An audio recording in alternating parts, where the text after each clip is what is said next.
Blessed morning, my Africa Amahle. In this video, I'm covering many topics. First, I want to cover the topic of Cyril Ramaphosa being joined by a few ministers, and they went to China for the China Cooperation Summit. In particular, I want to speak about John Steenhuisen and the deals that he has signed with China for South Africa.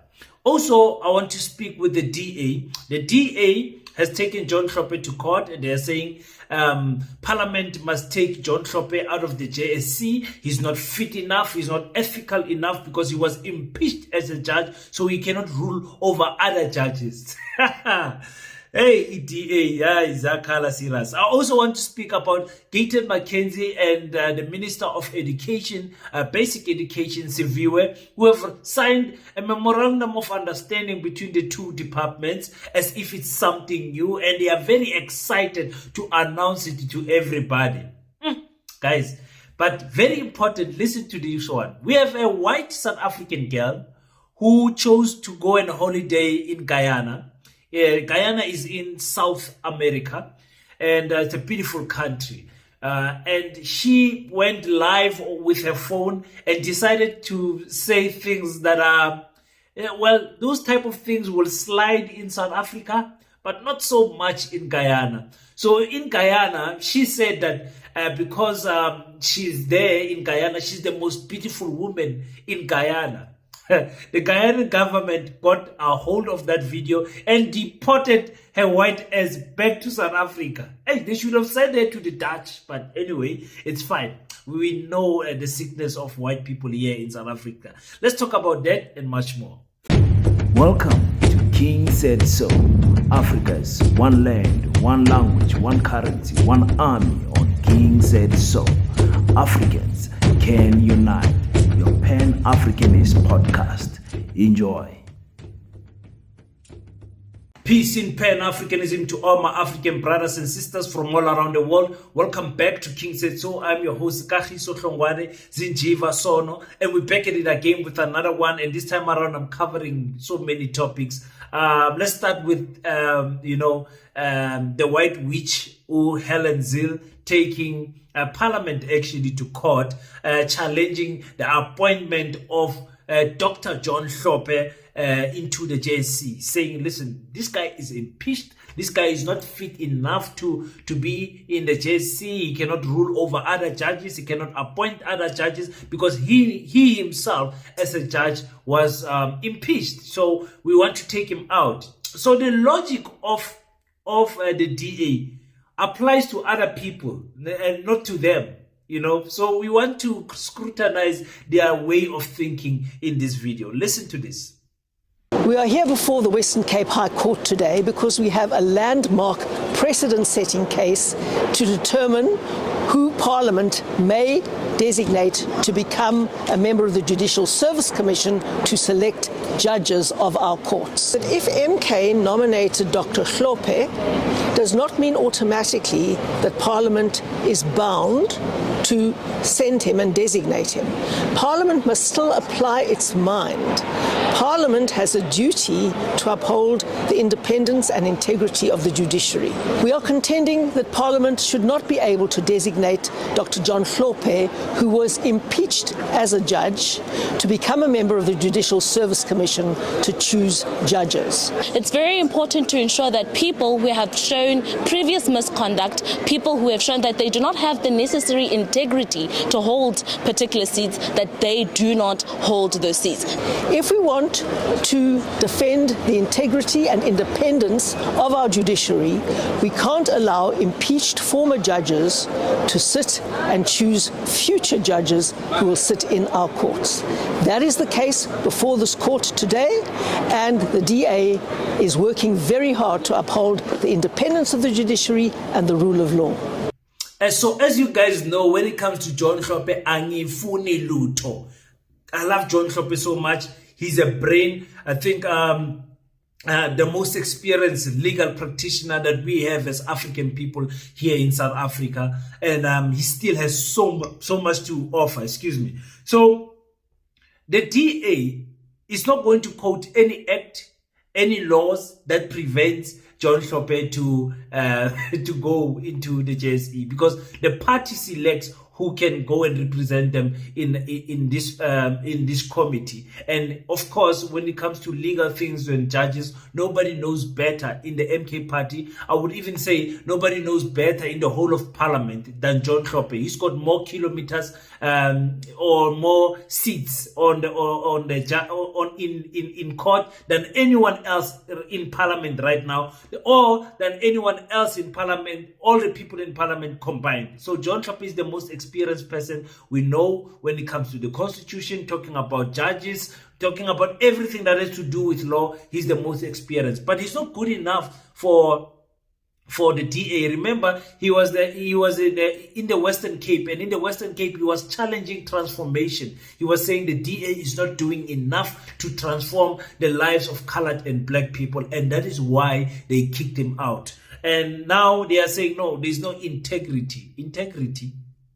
Are we going to talk about integrity? Okay, let's talk about integrity. Integrity, we have to speak about one of the DA's MPs that is in the JSC, who is Advocate Glenys. She was charged by the MPA with 16 charges. 16 charges. They laid 16 charges against her. I believe this was somewhere around in 2013 somewhere, and she deleted evidence. This woman, does she have the morals and ethics and the integrity to appoint other judges? Busy here looking like expired milk.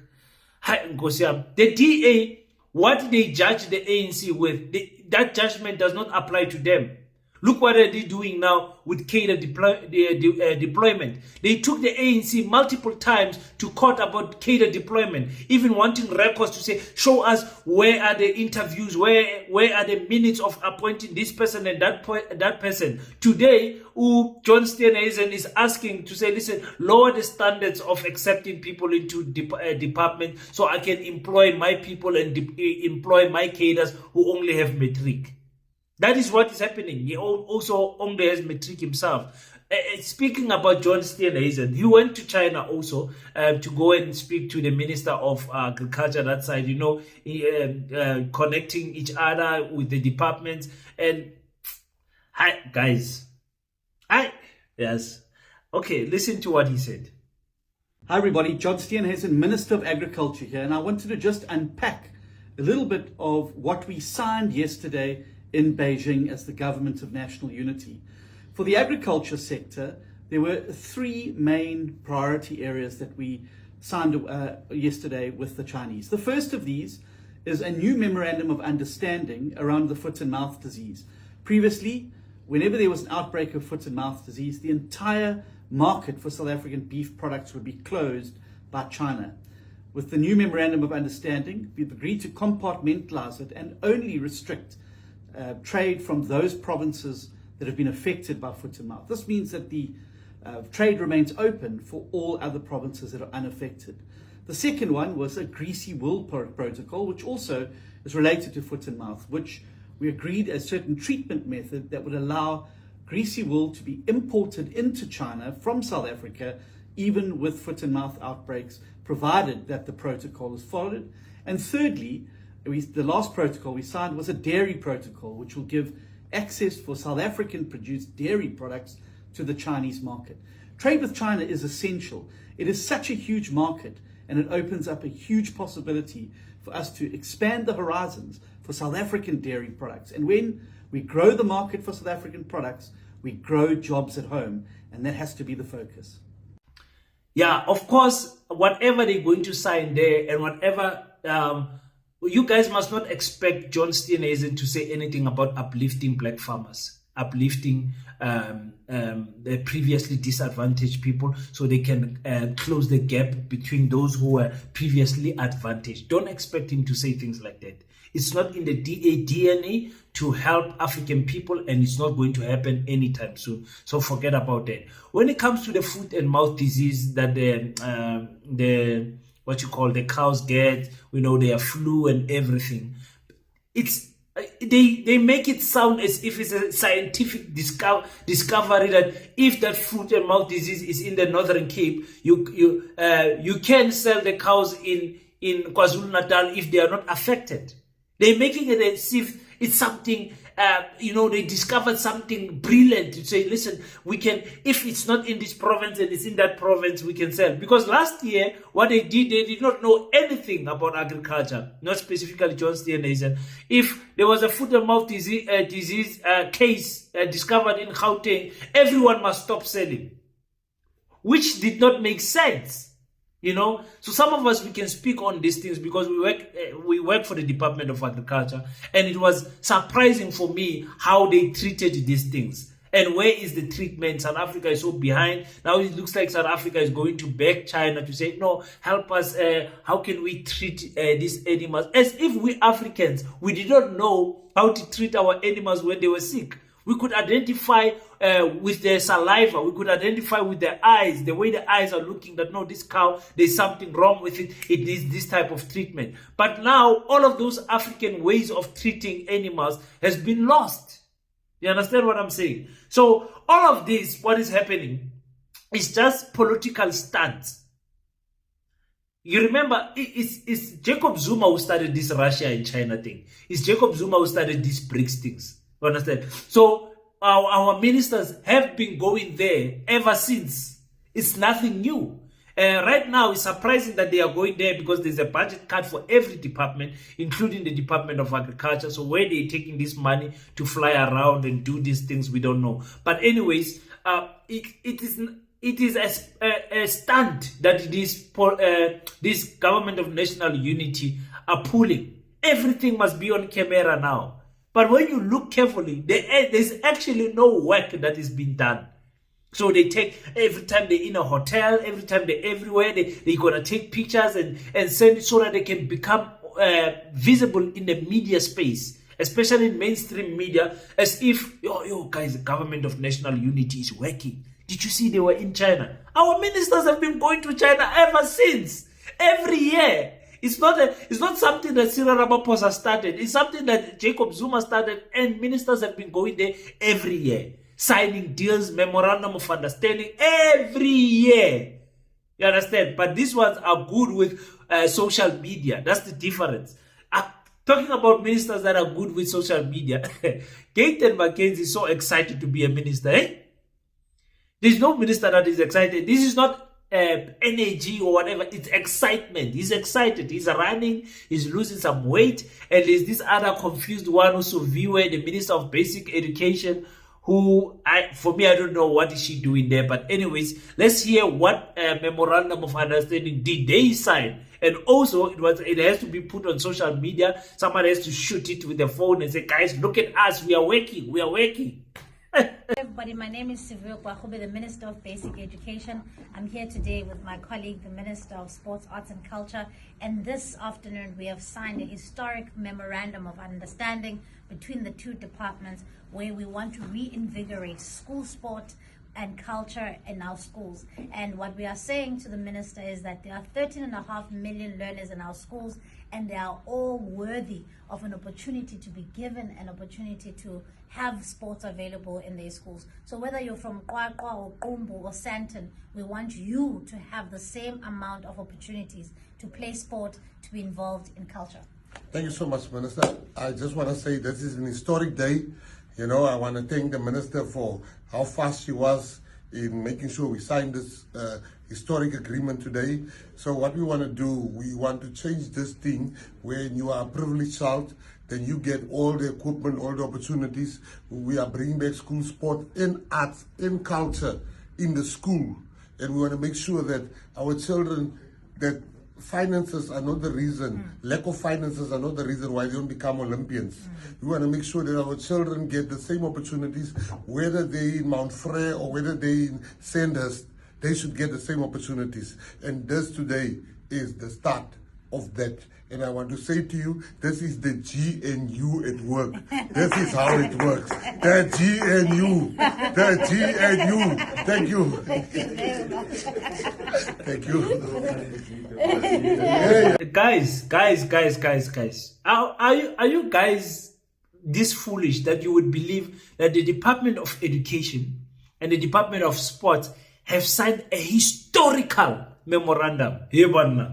Historical memorandum. The Department of Sports and the Department of Education forever work together. In fact, you can make those departments one thing we will not notice, because sports and school, it goes together. The children must have sports at school, and ever since that, all the ministers of sports have always worked with the ministers of education. Always. Fikile was working with Enji Mutsecha. They're always working together. There's no way you can separate those two. The children are good enough. They're going to end up being in a professional state with whatever they are doing. So they will meet the Department of Sports somewhere, whether they go to Olympics or whatever. They will always meet. But now, because it's the DA, the GNU that's doing this, it's a historical. Yes. And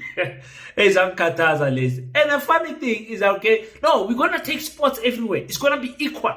It's going to be equal. Whether you are in Kabeja, whether you're in Kwamashu, whether you are in Falbank, whether you're in Senten, whether you're in Uppington, or I don't know, whether you are somewhere in Sambuswa, or whatever you are, you're in Palabura, or you're in Bilabila, all the children are going to get equal access to sports equipment, really. You're speaking about other schools that don't even have a playground. Huh? What are you going to give them? Equipment for swimming, to motivate them to swim. Huh? What is equal access to sports opportunities?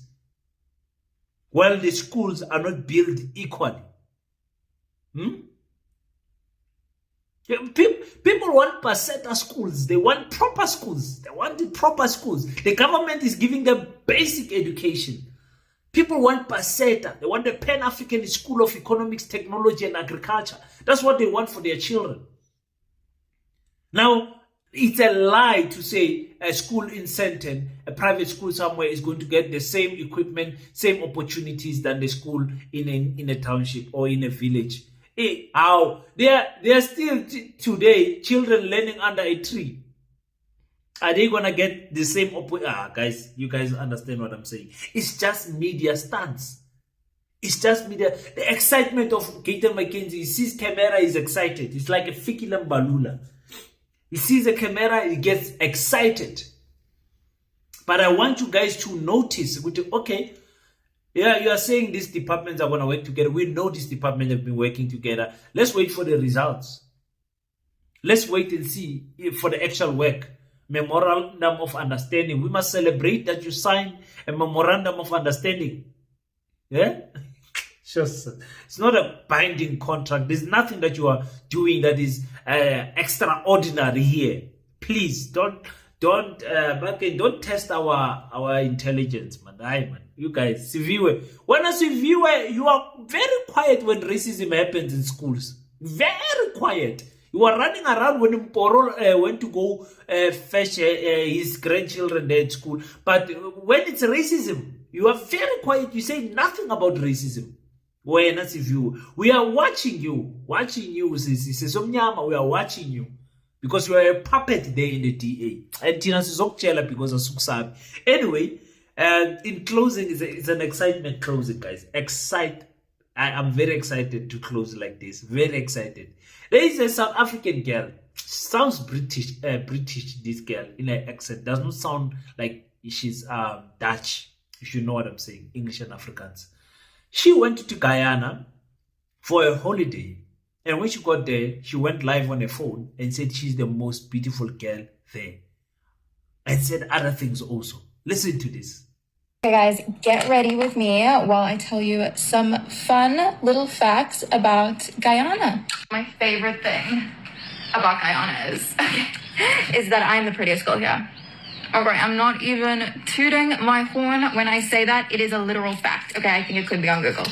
Okay, so Guyana is a country in South America, not to be confused with the country in Africa, Ghana. Okay, you'll be surprised how many times these people mix that up. Guyana is also the fastest growing economy in the world, and that is because of the recent oil discovery. And you know, if it's one thing we love, okay, it's some oil money. It's actually one of the largest oil discoveries in this last 21st century, and I don't think we're going to see anything like this for a while. Okay, so buckle up, kids, and come make some money.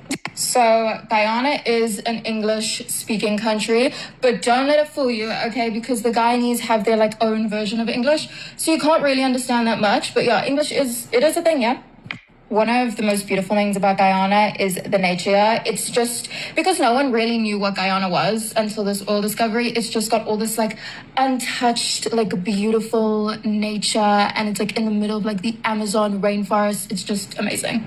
I think like the population is 800,000. Last time I checked, so like no one is basically there. But I think a lot of people are like just chilling in the forest, because that's what I would be doing.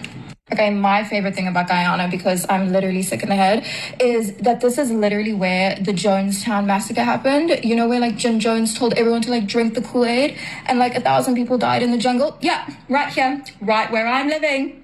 I don't know if it's just because I am obsessed with true crime, but I love that part about Guyana. And I always said that someone should do a little like Jonestown tour or like museum here, like centered around the mass murder. So yeah, those were my little fun facts. Yeah, maybe she is British, because it's the British that have this type of mindset that, no, we went and discovered this place. Oh my God, I just discovered this place. There's nobody here. There's absolutely nobody here. These people are living in the jungle. I'm the most beautiful. You are the most beautiful Wewena. You are embarrassing us as South Africans. And that is why we must not claim these Europeans. As Africans, we must leave these Europeans to be Europeans. And it's nothing racist, because white people in South Africa called themselves Europeans in 1993. That's what they were calling themselves. They were calling us Africans and calling themselves Europeans. 1994, hey, Rainbow Nation, Nelson Mandela, all of us were Africans. Hey, man, Kanjan, today we have forgotten. We're even confused. Who's African? Is it this Nigerian girl, or is it this Italian girl who's South African? You know, so we are very confused, especially as Black South Africans. We are confused. So who's African? Who's African? Because these people, when they go there in Guyana and talk nonsense, they must represent Europe. They must not represent us. We don't have that type of mentality. Imagine going to Kenya and say, yo, I'm the most handsome man here. Hey, what is it? Yes. Hey, it's so disrespectful. But why people say this without noticing just how racist it is? But the government of Guyana does not play around. They saw this live and they're like, oh, this visitor thinks it's in South Africa. In South Africa, they allow you to speak like this. But here, we don't. Next plane to South Africa, gone. They deported her. She was so sad in the plane. She could not believe and she's lucky that that country did not say, okay, prison or something. Just keep her at the waiting cell or something bad. She's very lucky they just deported her. And this is the type of mentality I want to remind you guys. With these people, they tolerate you. They have never accepted you. That's why they will never accept to apologize for the sin of apartheid. They will never accept that it was a crime against humanity. They will never, ever see you as their equals. Ever. Yes, there are pockets of white people that you can say, this person is a genuine white person. But in the majority, in their groups, I'm telling you, they will never see you guys as their equals. In any country. In fact, you can't name one country where white people are living in harmony with other races. Never mind black, with other races.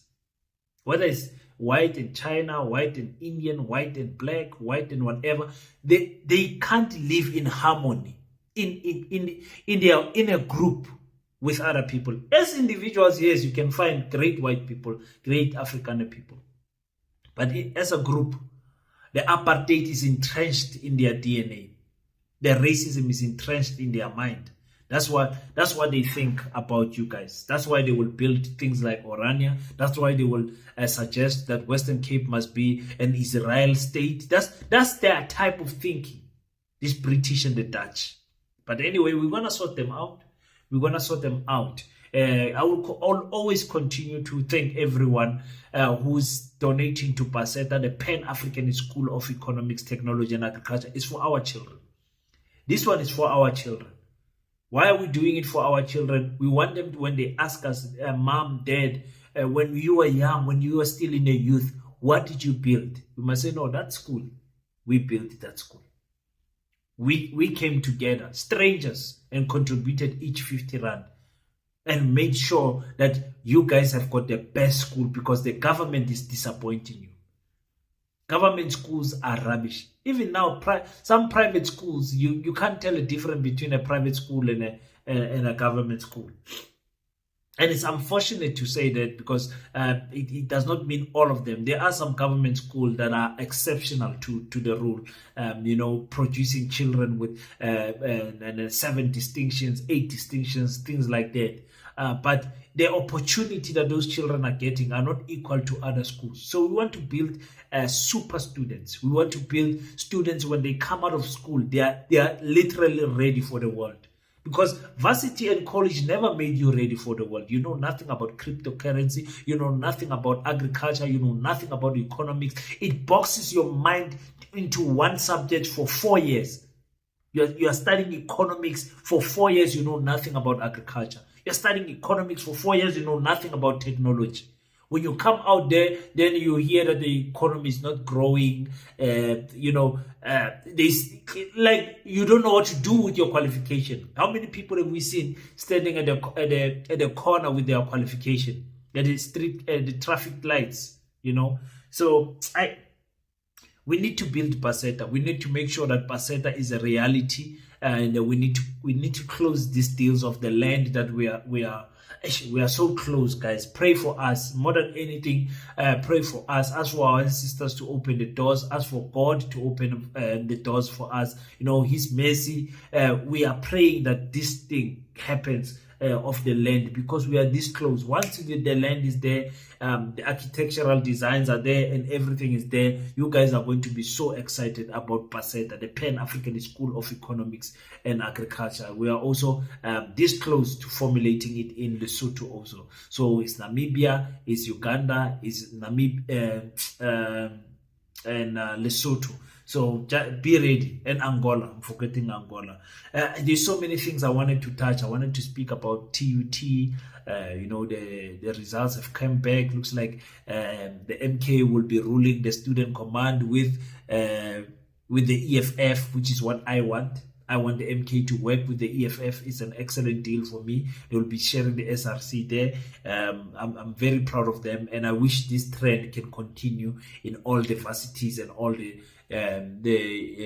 colleges where MK and EFF are in the SRC. Oh, remember in my times. Hey, anyway, thank you so much, guys, for tuning. Don't forget to subscribe, guys. Don't forget to show your boy love on the comment section. Leave your thoughts on the comment section. What do you think about this girl who thinks she's the most beautiful person in Guyana? Yes. Hey, until we meet again, don't forget to pray. After you pray, stand up, African child. Do your best so that God can do the rest. Peace in Pan-Africanism. I salute you.